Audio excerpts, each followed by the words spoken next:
Hello my dear cinema lovers, మన విశ్వ reviews.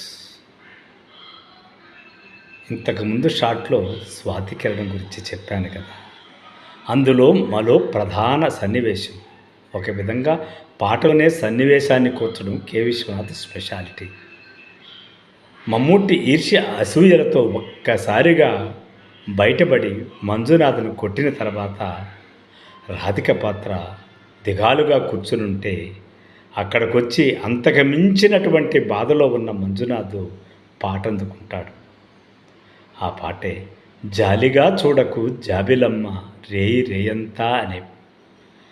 ఆ పాటలో అటు రాధిక పాత్ర యొక్క వ్యక్తిత్వము, ఇటు మంజునాథ్ గారి వ్యక్తిత్వంలోనేటువంటి బాధ, అట మమ్ముటిలోని ఈర్ష్య అసూయలను శివుడికి సర్పానికి పోలుస్తూ జీవితాన్ని అన్వయిస్తూ ఆ పాటలో రాసిన సాహిత్యానికి, ఆ పాత్రల ఎక్స్ప్రెషన్స్కి నిజంగా మీరు ఆ దృష్టికోణంలో కానీ చూశారంటే ఇలాంటి సినిమా, ఇలాంటి పాట, ఇలాంటి సన్నివేశం అంతర్జాతీయ స్థాయిలో కూడా వచ్చి ఉండవేమో అనిపిస్తుంది. నిజంగా సినిమాను ఆస్కార్కు పంపించి ఉండి ఆస్కార్ సభ్యులకు మన తెలుగులో ఉన్నటువంటి సొగసు, అందము, అర్థము, భావం తెలిసే ఉంటే ఆ పాటకు, ఆ దర్శకుడికి, ఆ నటులకు ఖచ్చితంగా ఆస్కారు ఇచ్చి ఉండాల్సిందే.